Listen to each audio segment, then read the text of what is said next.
महाभारत कथा। हिंदी शिक्षण के इस वीडियो ट्यूटोरियल में सभी विद्यार्थियों का स्वागत है। कक्षा 7 के लिए आइए इस पाठ का और पाठ से संबंधित परीक्षा उपयोगी प्रश्नोत्तरों का अध्ययन करते हैं।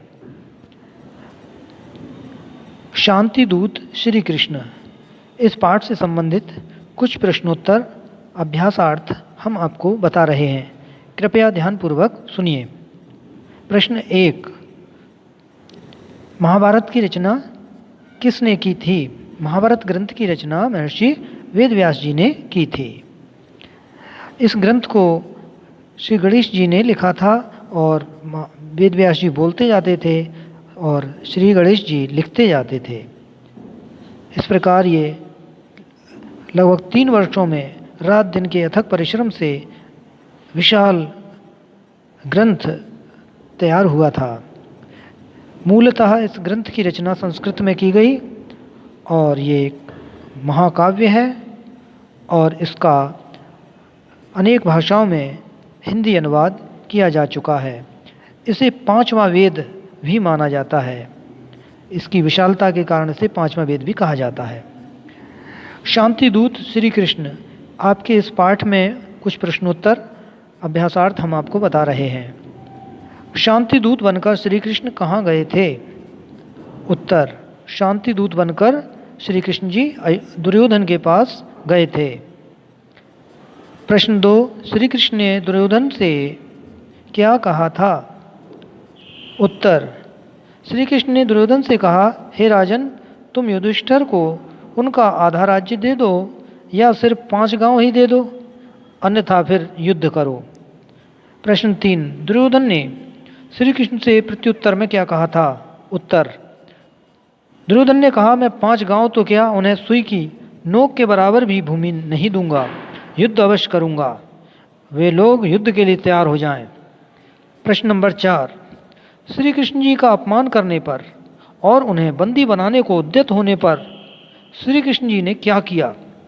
उत्तर, श्री कृष्ण जी ने अपना विराट स्वरूप दिखाकर दुर्योधन को भयभीत कर दिया। प्रश्न 5, श्री कृष्ण ने किसके यहाँ जाकर आतिथ्य स्वीकार किया था? उत्तर, श्री कृष्ण ने धर्मात्मा और अत्यंत प्रेम भाव रखने वाले विदुर जी के घर जाकर सप्रेम भोजन स्वीकार किया। प्रश्न 6, दुर्योधन की सेना में प्रथम सेनापति किसे बनाया गया? जब महाभारत का युद्ध प्रारंभ होने की कगार पर था और तैयारी पूरी हो गई, उसके बाद प्रथम सेनापति किसे बनाया गया? उत्तर, पितामह भीष्म को। प्रश्न 7, 10वें दिन भीष्म का अर्जुन ने किस प्रकार सामना किया था? उत्तर, अर्जुन ने पांडव सेना का विनाश होते देख शिखंडी को रथ पर आगे बिठाकर भीष्म पर बाणों से प्रहार किया और उन्हें शरशैया पर गिरा दिया। इसके पीछे भी घटना है, क्योंकि शिखंडी पूर्व जन्म में स्त्री था और भीष्म उसे स्त्री ही समझते थे और उस पर बाण नहीं चलाते थे। इसलिए अर्जुन के बाण उनके लगते चले गए और जैसे ही वह भीष्म संधान करते तो शिखंडी सामने होने पर वह निशाना अर्जुन तक नहीं लगा पाते। इस प्रकार से बाणों की शरशैया पर अर्जुन ने भीष्म को गिरा दिया। प्रश्न 8, कौरव सेना में भीष्म के बाद किसे सेनापति बनाया गया? भीष्म के बाद आचार्य द्रोण को सेनापति बनाया गया। प्रश्न नंबर 9, द्रोणाचार्य का वध कब हुआ? उत्तर, द्रोणाचार्य को सेनापति बनाया गया भीष्म के बाद, परंतु सेनापति बनने के 5वें दिन धृष्टद्युम्न ने द्रोणाचार्य का वध कर दिया, तलवार से उनका सिर काट दिया। प्रश्न नंबर 10, द्रोण के वीरगति प्राप्त होने के बाद कौरव सेना का सेनापति किसे बनाया गया? उत्तर, कर्ण को। अर्जुन के सारथी का नाम बताइए। उत्तर, श्री कृष्ण जी। अर्जुन के सारथी श्री कृष्ण जी रहे। कर्ण का सारथी कौन था? प्रश्न एक बार पुनः सुन लें। कर्ण का सारथी कौन था? उत्तर, कर्ण के सारथी शल्य थे। उत्तर, शल्य। प्रश्न नंबर 13, कर्ण ने अर्जुन को मारने के लिए कौन सा अस्त्र चलाया? उत्तर है, कर्ण ने अर्जुन को मारने के लिए नागास्त्र चलाया था। प्रश्न नंबर 14, श्री कृष्ण जी ने अर्जुन के प्राणों की रक्षा नागास्त्र से कैसे की? उत्तर, श्री कृष्ण जी ने रथ को भूमि में थोड़ा सा धंसा दिया, अर्थात नीचा कर दिया, जिससे नागास्त्र अर्जुन के सिर गर्दन को ना काटकर सिर के ऊपर से निकल गया। जरा सी भी चूक हो जाती तो अर्जुन का सिर धड़ से अलग हो जाता। प्रश्न नंबर 5, 15 नंबर। अगला प्रश्न है 15, क्वेश्चन नंबर 15, कर्ण के रथ का पहिया जमीन में धंस गया था। युद्ध के समय कर्ण के रथ का पहिया जमीन में धंस गया था, तो अर्जुन को बाण चलाते देखकर कर्ण ने क्या कहा?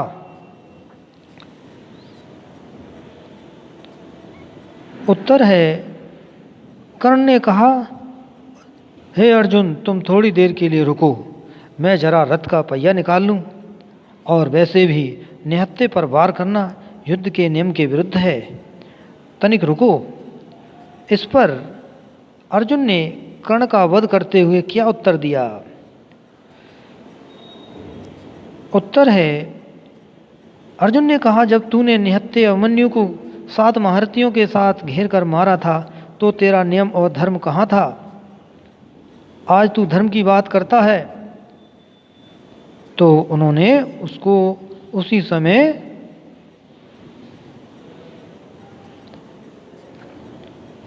धराशायी कर दिया। 17 नंबर, कर्ण की मृत्यु के बाद कौरव सेना का सेनापति कौन बना? कर्ण की मृत्यु के बाद कौरव सेना का सेनापति शल्य बने थे। प्रश्न नंबर 18, द्रोणाचार्य जी के पुत्र का नाम बताइए।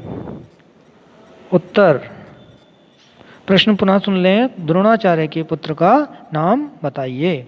उत्तर है अश्वत्थामा। क्या आप जानते हैं द्रोणाचार्य के पुत्र का नाम अश्वत्थामा क्यों पड़ा? इसके पीछे एक कहानी है कि अश्वत्थामा के जन्म के समय उसने अपने मुख से हंसने की बजाय घोड़े जैसी हिनन की आवाज़ ध्वनि निकाली थी, और घोड़े जैसी ध्वनि निकालने के कारण द्रोणाचार्य ने उसका नाम अश्वत्थामा रखा था। प्रश्न नंबर 19, अश्वत्थामा ने प्रतिशोध में क्या अनर्थ कर डाला? उत्तर, अश्वत्थामा ने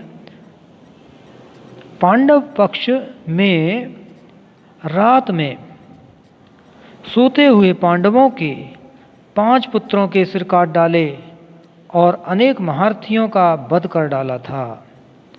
प्रश्न नंबर 20, अश्वत्थामा का वध करने के उद्यत होकर अर्जुन से द्रौपदी ने क्या कहा? द्रौपदी ने कहा कि इस क्रूर को मारने से मेरे पुत्र लौटकर तो नहीं आ सकते, इस गुरुपुत्र को क्षमा कर दो। अर्थात द्रौपदी को उसकी हालत देखकर उस पर दया आ गई। प्रश्न नंबर 21, अश्वत्थामा को जीवित छोड़ देने पर भीम ने अश्वत्थामा पर अपना क्रोध कैसे प्रकट किया? उत्तर, जीवित छुड़वा देने पर भीम ने अश्वत्थामा के तलवार से केश मूंड डाले तथा उसकी मस्तक की मणि भी निकाल ली। प्रश्न नंबर 22, दुष्टात्मा अश्वत्थामा ने उत्तरा के गर्भस्थ शिशु को नष्ट करने के लिए फिर से कौन सा अस्त्र चला दिया? कौन सा अस्त्र चला दिया? उत्तर, ब्रह्मास्त्र। प्रश्न नंबर 23, शिशु के उत्तरा का जो शिशु था, वो गर्भस्थ शिशु, उसको श्री कृष्ण ने कैसे रक्षा की, उसको कैसे बचाया? उत्तर, अपने तप के प्रभाव से श्री कृष्ण जी ने उत्तरा के गर्भस्थ शिशु को पुनर्जीवित कर दिया था। प्रश्न नंबर 24, पांडवों के व्यवहार से हमें क्या शिक्षा मिलती है? उत्तर, अपने धर्म व कर्तव्य का पालन करना चाहिए और दुष्ट के साथ दुष्टता का ही व्यवहार करना चाहिए, साथ ही उसे सुधरने का भी पर्याप्त मौका देना चाहिए। किसी भी स्थिति में अपने धर्म का मार्ग नहीं छोड़ना चाहिए, अर्थात सत्यमेव जयते धर्म को ही अपनाया। प्रश्न नंबर 25, कौरव पांडवों का युद्ध किस नाम से प्रसिद्ध हुआ? उत्तर, कौरव पांडवों का युद्ध महाभारत नाम से प्रसिद्ध हुआ। प्रश्न है, कौरव पांडवों का युद्ध किस नाम से प्रसिद्ध हुआ? उत्तर है महाभारत नाम से। प्रश्न, महाभारत ग्रंथ के रचयिता का नाम बताइए। उत्तर, महर्षि वेद व्यास जी। प्रश्न, महर्षि वेद व्यास जी द्वारा रचित ग्रंथों के नाम बताइए। उत्तर, महर्षि वेद व्यास जी ने अनेक ग्रंथों की रचना की है। बहुत से लोग तो ये भी संदेह करते हैं कि एक व्यक्ति ने इतने सारे ग्रंथों की रचना कैसे की होगी, क्या ये सभी ग्रंथ इन्हीं के हैं? तो वास्तव में उन्होंने संपूर्ण जीवन परिश्रम और अध्ययन अध्यापन और इन ग्रंथों के सृजन में लगा दिया था। वह अत्यंत तेजस्वी और मेधावी और कुशाग्र बुद्धि थे, इसीलिए उन्हें भगवान वेदव्यास जी के नाम से जाना जाता है। महर्षि वेदव्यास जी ने दैवीय प्रेरणा से वेदों का विभाजन किया। यद्यपि वेद ब्रह्मा जी द्वारा प्रतिपादित माने जाते हैं, वेद की रचना किसी मानव द्वारा नहीं हुई, ऐसा कहा गया है। वेद ब्रह्मा जी द्वारा प्रतिपादित हैं। वेदों का ज्ञान सबसे पहले उन्हें ब्रह्मा जी द्वारा हुआ और सबसे पहले ऋग्वेद की उन्होंने रचना की। उसके बाद यजुर्वेद, फिर सामवेद और अथर्ववेद की बाद में अलग अलग 4 विभाग बनाकर रचना की गई। मूलतः वेद ऋग्वेद एक ही था और उसको 4 भागों में विभक्त महर्षि वेदव्यास जी ने ही किया, इसलिए इन्हें वेदों का रचयिता कहा जाता है। इसके अलावा इन्होंने 18 पुराणों की रचना की है। श्रीमद् भागवत ग्रंथ की भी रचना इन्होंने ही की थी। अगला प्रश्न है, अंत में महाभारत के युद्ध में किसकी और क्यों विजय हुई? उत्तर, धर्म और सत्य की विजय हुई। श्री कृष्ण जी के सत्य व न्याय दर्शन के आधार पर पांडव विजयी हुए। सत्यमेव जयते कथन सार्थक हुआ। प्रश्न है, अंत में किसकी विजय होती है, धर्म की या अधर्म की? उत्तर, वस्तुतः अंत में सत्य व धर्म की ही विजय होती है, अधर्म नष्ट हो जाता है। धर्म सदा जीवित रहता है और सत्य सनातन है। सत्यमेव जयते।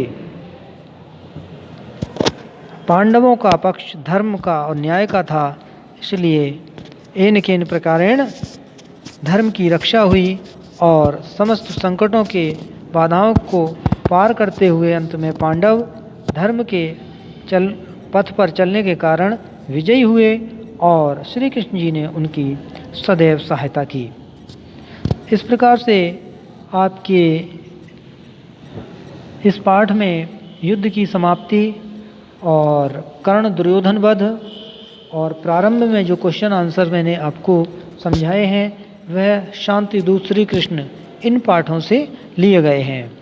पुनः इनको समझ लें।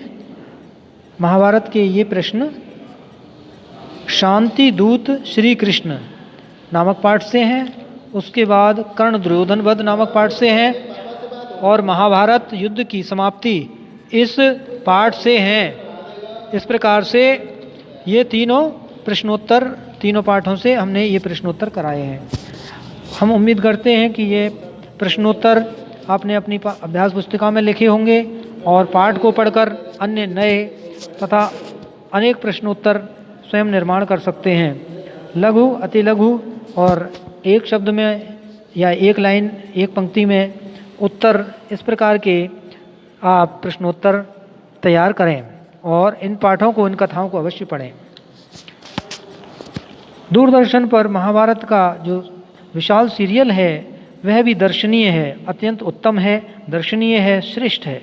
रामायण सीरियल की भांति महाभारत के भी आप एपिसोड देखें, उनसे ज्ञान प्राप्त करें, अपनी कॉपी में नोट करें और नित्य नवीन ज्ञान प्राप्त करते हुए अपने ज्ञान को बढ़ाएं, ऐसी मैं उम्मीद करता हूं। और अपनी जो पुस्तक है, पाठ्य पुस्तक, इसमें जो भी पाठ दिए गए हैं इनको क्रमशः अवश्य पढ़ें। बहुत ही रोचक और ज्ञानवर्धक और ऐतिहासिक हमारे प्राचीन ग्रंथों में ये श्रेष्ठ दर्शनीय पठनीय हमारा महाभारत है और इसको पढ़ने से आपको जीवन में सन्मार्ग की प्रेरणा मिलेगी। और जो गीता का संदेश श्री कृष्ण जी ने अर्जुन को युद्ध क्षेत्र में दिया था, वह अमूल्य अनमोल उनके उपदेश सारे संसार को पीढ़ी दर पीढ़ी ज्ञान और सन्मार्ग का उपदेश करते रहेंगे। और श्रीमद् भगवत गीता का जो इसमें रूप है वह अत्यंत ही स्तुत्य है। धन्यवाद।